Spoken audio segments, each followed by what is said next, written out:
Welcome everyone to the online platform of Max Overseas. तो ਅੱਜ ਆਪਾਂ ਡਿਸਕਸ ਕਰਾਂਗੇ ਕਿ ਅਸੀਂ ਰੀਡਿੰਗ ਦੇ ਵਿੱਚ ਕਿਹੜੀਆਂ ਚੀਜ਼ਾਂ ਯੂਜ਼ ਕਰੀਏ ਤਾਂ ਕਿ ਸਾਡਾ ਜਿਹੜਾ ਟਾਈਮ ਹੈਗਾ ਆ ਉਹ ਪ੍ਰੋਪਰਲੀ ਮੈਨੇਜ ਹੋ ਜਾਵੇ, ਹੈ ਨਾ।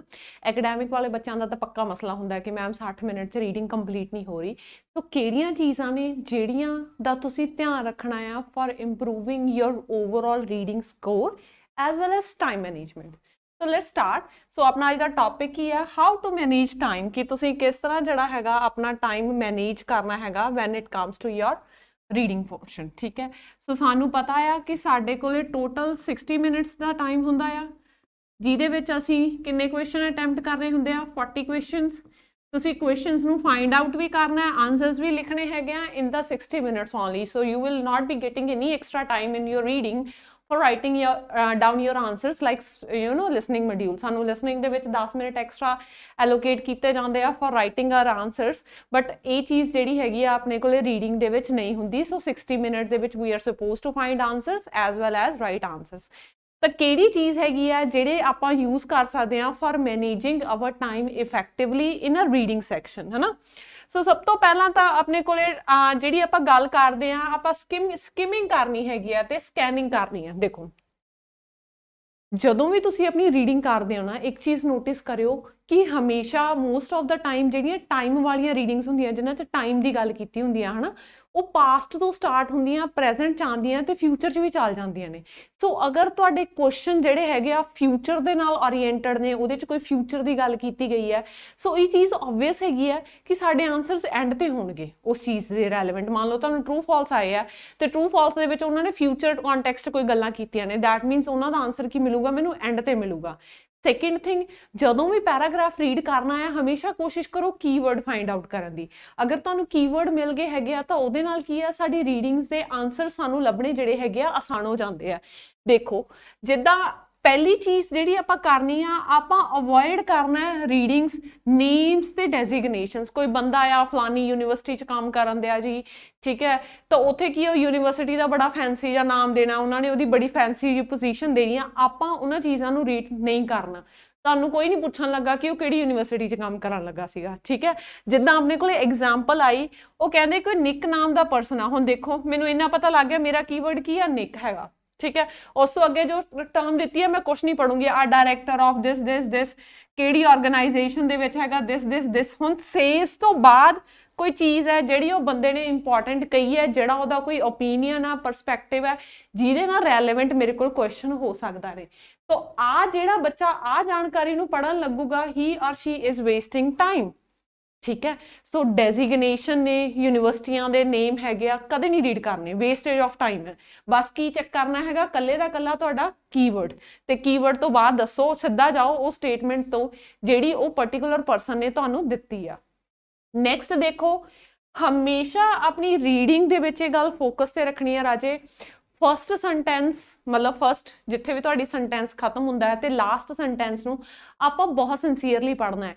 ਤੁਸੀਂ ਦੇਖਿਆ ਹੋਣਾ ਲਿਸਟ ਆਫ ਹੈਡਿੰਗਸ ਦੇ ਵਿੱਚ ਜਿਹੜੇ ਆਨਸਰਸ ਨੇ ਸਾਨੂੰ ਜਿਹੜੀਆਂ ਐਂਡਿੰਗਸ ਉਹ ਬੜੀਆਂ ਕਲੀਅਰ ਕਰਵਾਉਂਦੀਆਂ ਨੇ। ਸੋ ਆਪਣੇ ਵੀ ਕਿਸੇ ਵੀ ਪੈਰਾਗ੍ਰਾਫ ਦਾ ਐਕਸਟ੍ਰੈਕਟ ਕਰਨ ਵਾਸਤੇ ਸਾਨੂੰ ਉਹਦੇ ਟਾਈਟਲ ਮਤਲਬ ਸਟਾਰਟਿੰਗ ਫਿਊ ਸੈਂਟੈਂਸਿਸ ਤੇ ਐਂਡਿੰਗ ਵਾਲੇ ਫਿਊ ਸੈਂਟੈਂਸਿਸ ਨੂੰ ਜ਼ਿਆਦਾ ਫੋਕਸ ਦੇ ਕੇ ਪੜ੍ਹਨਾ ਹੁੰਦਾ ਹੈ, specially for finding the list of headings. ਉਹਦੇ ਤੋਂ ਤੁਹਾਨੂੰ ਬਹੁਤ ਆਈਡੀਆ ਹੋ ਜਾਂਦਾ ਹੈ ਕਿ ਪੈਰਾਗ੍ਰਾਫ ਦੇ ਵਿੱਚ ਕਿਹੜੀ ਇਨਫੋਰਮੇਸ਼ਨ ਹੈ ਜਿਹੜੀ ਦਿੱਤੀ ਗਈ ਆ।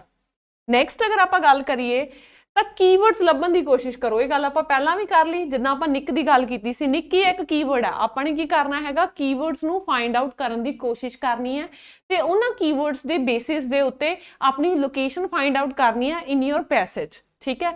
ਜਿੱਦਾਂ ਕੁਝ ਵਰਡਸ ਨੇ ਜਿਨ੍ਹਾਂ ਦੇ ਉੱਤੇ ਆਪਾਂ ਬਹੁਤ ਫੋਕਸ ਕਰਨਾ ਹੈ, ਕਿਉਂਕਿ ਇਦਾਂ ਦੇ ਸਵਾਲ ਤੁਹਾਡੇ ਜਿਹੜੇ ਹੈਗੇ ਆ ਰੀਡਿੰਗ ਦੇ ਵਿੱਚ ਗਲਤੀਆਂ ਬਹੁਤ ਕਰਾਉਂਦੇ ਹੈਗੇ ਆ। ਜਿੱਦਾਂ ਕਿਵੇਂ, ਹਨਾ, ਜਿੱਦਾਂ ਹੋ ਗਿਆ some, almost, more than, less than, half, 2/3, 1/3। ਤਾਂ ਇਦਾਂ ਦੇ ਟਰਮਸ ਹੋ ਸਕਦਾ ਹੈਗਾ ਤੁਹਾਨੂੰ ਐਗਜ਼ਾਮ ਦੇ ਵਿੱਚ ਨੰਬਰਸ ਤੇ ਦਿੱਤੀ ਹੋਵੇ, ਪਰ ਐਂਡਿੰਗ ਦੇ ਵਿੱਚ ਜਿਹੜੀ ਹੈਗੀ ਆ ਉਹ ਚੀਜ਼ ਆਪਣੇ ਕੋਲੇ ਇਸ ਕੰਟੈਕਸਟ ਦੇ ਵਿੱਚ ਆ ਸਕਦੀ ਹੈ। ਜਿੱਦਾਂ ਆਪਾਂ ਕਿਹਾ ਆਪਾਂ ਨੂੰ ਕੁਐਸਚਨ ਸੀ, ਉਹ ਕਹਿੰਦੇ ਜਸਟ ਓਵਰ 300 ਮਿਲੀਅਨ, ਹੈ ਨਾ। ਓਵਰ ਹੈ ਮਤਲਬ 300 ਮਿਲੀਅਨ ਤੋਂ ਜ਼ਿਆਦਾ ਆ, 301 ਹੋ ਸਕਦਾ, 302 ਹੋ ਸਕਦਾ, 315 ਵੀ ਹੋ ਸਕਦਾ, 300 ਮਿਲੀਅਨ ਤੋਂ ਜਸਟ ਓਵਰ ਹੈ ਨਾ। ਜਸਟ ਓਵਰ ਆਪਾਂ ਕਿੱਥੋਂ ਤੱਕ ਲੈ ਕੇ ਜਾ ਸਕਦੇ ਹਾਂ, 7-8 ਤੱਕ, ਹੈ ਨਾ। ਤਾਂ ਉਹ ਕਹਿੰਦੇ just over 300 million acres of land is being used for agriculture in America. हुण देखो बच्चे, is MR plus being plus verbs third form, ਤਾਂ ਇਹਨਾਂ ਨੇ ਪ੍ਰੈਜ਼ੈਂਟ ਦੇ ਵਿੱਚ ਸੈਂਟੈਂਸ ਬਣਾਇਆ ਕਿਹੜਾ, ਪੈਸਿਵ।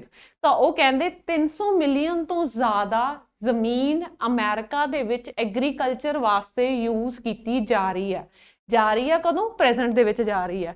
ਤਾਂ ਉਹ ਕੀ ਕਹਿੰਦੇ, ਉਹ ਕਹਿੰਦੇ ਇਨ ਅਮਰੀਕਾ ਅਬਾਊਟ, ਹੁਣ ਦੇਖੋ ਅਬਾਊਟ 300 ਮਿਲੀਅਨ, ਤਾਂ ਉੱਥੇ ਕੀ ਸੀਗਾ, ਜਸਟ ਓਵਰ ਦੀ ਜਗ੍ਹਾ ਤੇ ਇੱਥੇ ਹੁਣ ਇਹਨਾਂ ਨੇ ਕੀ ਕਿਹਾ, about, around, near by, approximately. ਤਾਂ ਇਹ ਸ਼ਬਦ ਹੁਣ ਇਹਦਾ ਮਤਲਬ ਅਬਾਊਟ ਦਾ ਕੀ ਹੋ ਗਿਆ, 300 ਮਿਲੀਅਨ ਤੋਂ ਥੋੜੀ ਜ਼ਿਆਦਾ ਵੀ ਹੋ ਸਕਦੀ ਹੈ, 300 ਮਿਲੀਅਨ ਤੋਂ ਥੋੜੀ ਘੱਟ ਵੀ ਹੋ ਸਕਦੀ ਆ। ਉਹ ਕਹਿੰਦੇ 300 ਮਿਲੀਅਨ ਜ਼ਮੀਨ ਦੇ ਆਸ-ਪਾਸ ਜਿਹੜੀ ਹੈਗੀ ਜ਼ਮੀਨ, ਉਹ ਐਗਰੀਕਲਚਰ ਨੂੰ ਐਲੋਕੇਟ ਕੀਤੀ ਗਈ ਹੈ। ਇਹ ਤੁਹਾਡਾ ਆਨਸਰ ਹੈਗਾ ਜੀ ਟਰੂ ਫਾਲਸ ਦਾ, ਠੀਕ ਹੈ। ਤਾਂ ਹੁਣ ਉੱਥੇ ਦੇਖੋ, ਉੱਥੇ ਉਹਨਾਂ ਨੇ ਕੀ ਕਿਹਾ, 300 ਮਿਲੀਅਨ ਤੋਂ ਜ਼ਿਆਦਾ, ਤੇ ਇੱਥੇ ਇਹਨਾਂ ਨੇ ਕੀ ਕਿਹਾ, 300 ਮਿਲੀਅਨ ਦੇ ਅਰਾਊਂਡ। ਤਾਂ ਸਹੀ ਹੈ, 300 ਮਿਲੀਅਨ ਦੇ ਅਰਾਊਂਡ ਮਤਲਬ 300 ਮਿਲੀਅਨ ਤੋਂ ਥੋੜੀ ਜ਼ਿਆਦਾ ਜਾਂ ਘੱਟ ਹੋ ਸਕਦੀ ਹੈ। ਸੋ ਮੈਂ ਇਸ ਕੁਐਸਚਨ ਨੂੰ ਕੀ ਆਨਸਰ ਕਰਕੇ ਆਉਂਗੀ, ਟਰੂ ਆਨਸਰ ਕਰਕੇ ਆਉਂਗੀ। ਤਾਂ ਇਦਾਂ ਦੇ ਜਿਹੜੇ ਵਰਡਸ ਹੈਗੇ ਆ ਰਾਜੇ, ਅਰਾਊਂਡ, ਨੀਅਰ ਬਾਏ, ਜਿਹੜੇ ਇਦਾਂ ਦੇ ਹੈਜ ਵਰਡਸ ਨੇ, ਜੇਕਰ ਇਦਾਂ ਦੇ ਵਰਡਸ ਤੁਹਾਨੂੰ ਐਗਜ਼ਾਮ ਦੇ ਵਿੱਚ ਆਉਂਦੇ ਆ ਤਾਂ ਉਹਨੂੰ ਬੜਾ ਸੀਰੀਅਸਲੀ ਲੈਣਾ ਹੈਗਾ। ਉੱਥੇ ਥੋੜੀ ਜਿਹੀ ਚੀਜ਼ ਵੀ ਤੁਹਾਡਾ ਜਿਹੜਾ ਹੈਗਾ ਆਨਸਰ ਜਿਹੜੀ ਹੈਗੀ ਆ ਰੋਂਗ ਮਾਰਕ ਕਰਵਾ ਸਕਦੀ ਹੈਗੀ ਆ। ਨੈਕਸਟ ਚੀਜ਼ ਜਿਹੜੀ ਆਪਾਂ ਨੇ ਲੈਣੀ ਹੈਗੀ ਆਪਦੇ ਐਗਜ਼ਾਮ ਦੇ ਵਿੱਚ, develop the habit of skipping questions if necessary. ਆਹ ਚੀਜ਼ ਮੈਂ ਬੱਚਿਆਂ ਨੂੰ ਪਹਿਲਾਂ ਵੀ ਬੜੇ ਵਾਰ ਕਹੀ ਹੈ, ਕੁਐਸਚਨਸ ਨੂੰ ਸਕਿਪ ਕਰਨ ਦੀ ਆਦਤ ਪਾਓ। ਇੱਕ ਕੁਐਸਚਨ ਨੂੰ ਫੜ ਕੇ ਨਾ ਬੈਠੋ। ਮੰਨ ਲਓ ਤੁਹਾਡੇ ਤੋਂ ਕੋਈ ਇਹੋ ਜਿਹਾ ਬੱਚਾ ਹੈਗਾ ਜਿਨ੍ਹਾਂ ਨੂੰ ਫਿਲਿੰਗ ਦਾ ਬਲੈਂਕਸ ਨਹੀਂ ਭਰੀਆਂ ਜਾਂਦੀਆਂ, ਸਪੈਸ਼ਲੀ ਜਿਹੜੀਆਂ ਸਿਨੋਨਮ ਵਾਲੀਆਂ ਹੁੰਦੀਆਂ, ਕਿਉਂਕਿ ਵੋਕੈਬ ਸਟਰੋਂਗ ਨਹੀਂ ਹੈਗੀ। So don't waste your time on that, because if you're wasting your time on those filling the blanks, you won't be able to attempt all the questions in your reading. So ਆਪਾਂ basically ਕੀ ਕਰਨਾ ਹੈਗਾ, ਜੇ ਤੁਹਾਨੂੰ ਇੱਕ question, ਦੋ question, ਤਿੰਨ question ਨਹੀਂ clear ਹੋ ਰਹੇ, ਛੱਡ ਦਿਓ, ਅੱਗੇ ਮੂਵ ਕਰ ਜਾਓ। ਕਾਰਨ ਕਿ ਤੁਹਾਡੇ ਕੋਲੇ ਹੁਣ ਜੇ ਆਪਾਂ ਐਕੈਡੈਮਿਕ ਵਾਲੇ ਆ, ਸਾਨੂੰ 6 ਮਿੰਟ ਚਾਹੀਦੇ ਆ, ਸਾਨੂੰ 23 ਮਾਰਕਸ ਚਾਹੀਦੇ ਆ, ਸੋ ਤੁਹਾਡੇ ਕੋਲੇ 17 ਗਲਤੀਆਂ ਕਰਨ ਦੀ ਵਿੰਡੋ ਹੈਗੀ ਆ।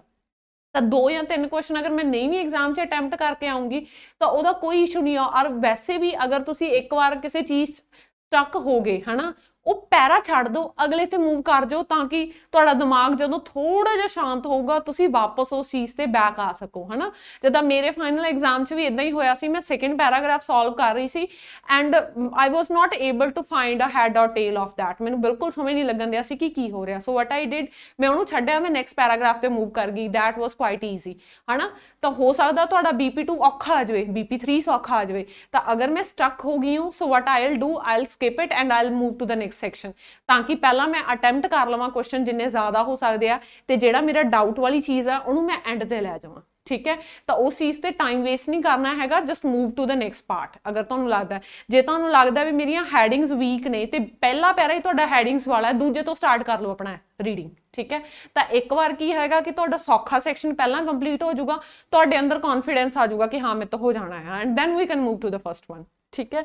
ਨੈਕਸਟ ਕੀ ਹੈਗਾ, ਤੁਹਾਡੇ ਵੀਕ ਸੈਕਸ਼ਨਸ ਨੂੰ ਫਾਈਂਡ ਆਊਟ ਕਰੋ। ਜਿੱਦਾਂ ਮੈਜੋਰਿਟੀ ਆਫ ਬੱਚਿਆਂ ਦੀ ਦਿੱਕਤ ਹੁੰਦੀ ਹੈ ਜੀ ਟਰੂ ਫਾਲਸ ਵਾਲੇ ਕੁਐਸਚਨਸ, ਯੈਸ ਨੋ ਵਾਲੇ ਕੁਐਸਚਨਸ ਜਾਂ ਹੈਡਿੰਗਸ ਦੇ ਵਿੱਚ ਹਨਾ, ਤਾਂ ਉਹ ਆਪਣਾ ਜਿਹੜਾ ਵੀਕ ਸੈਕਸ਼ਨ ਹੈਗਾ will try to find that section and will try to work on that particular section. ਜੇ ਤੁਹਾਡੇ ਟਰੂ ਫਾਲਸ ਜ਼ਿਆਦਾ ਗਲਤ ਹੁੰਦੇ ਆ, ਇੱਦਾਂ ਦੇ ਪੈਸੇ ਚੱਕੋ ਜਿਹੜੇ ਟਰੂ ਫਾਲਸ ਵਾਲੇ ਆ ਤੇ ਆਪਣੀਆਂ ਗਲਤੀਆਂ ਦੇਖੋ। ਜੇ ਮੇਰਾ ਕੁਐਸਚਨ ਗਲਤ ਹੋਇਆ, I need to find out ਕਿਉਂ ਗਲਤ ਹੋਇਆ, ਪਹਿਲਾਂ ਖੁਦ ਆਨਸਰ ਫਾਈਂਡ ਆਊਟ ਕਰਨ ਦੀ ਕੋਸ਼ਿਸ਼ ਕਰੋ। ਅਗਰ ਨਹੀਂ ਹੁੰਦਾ, only then will ask for the help, ਠੀਕ ਹੈ। ਕਿਉਂਕਿ ਤੁਸੀਂ ਜਿੰਨਾ ਆਪਣੀਆਂ ਗਲਤੀਆਂ ਤੋਂ ਸਿੱਖ ਸਕਦੇ ਹੋ, ਉਹਨਾਂ ਕਿਸੇ ਤੋਂ ਨਹੀਂ ਸਿੱਖ ਸਕਦੇ।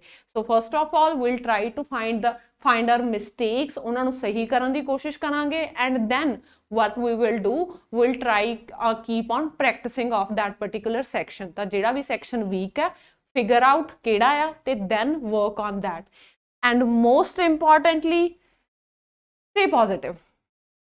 ਪੋਜ਼ਿਟਿਵਿਟੀ ਜਿੰਨੀ ਜ਼ਿਆਦਾ ਹੋ ਸਕਦੀ ਹੈ, ਰੀਜ਼ਨ ਜਿੰਨਾ ਤੁਸੀਂ ਐਗਜ਼ਾਮ ਦੇ ਵਿੱਚ ਪੋਜ਼ਿਟਿਵ ਹੋ ਕੇ ਬੈਠੋਗੇ, there are more chances of you to succeed in that particular thing. Reading ਦਾ ਡਰ ਨਹੀਂ ਬਿਠਾਉਣਾ ਆਪਾਂ, ਠੀਕ ਹੈ, ਹੋ ਜਾਏਗੀ ਆਰਾਮ ਨਾਲ, ਠੀਕ ਹੈ ਜੀ। ਉਸ ਤੋਂ ਇਲਾਵਾ ਰਾਜੇ ਆਈ ਟਰਾਈ ਟੂ ਸੇ ਕਿ ਆਨਲਾਈਨ ਜਾਂ ਆਫਲਾਈਨ ਕਲਾਸਿਸ ਲਗਾਉਣ ਦੇ ਲਈ ਤੁਸੀਂ ਮੈਕਸ ਓਵਰਸੀਜ਼ ਦਾ ਪਲੇਟਫਾਰਮ ਜੁਆਇਨ ਕਰ ਸਕਦੇ ਹੋ। Thank you.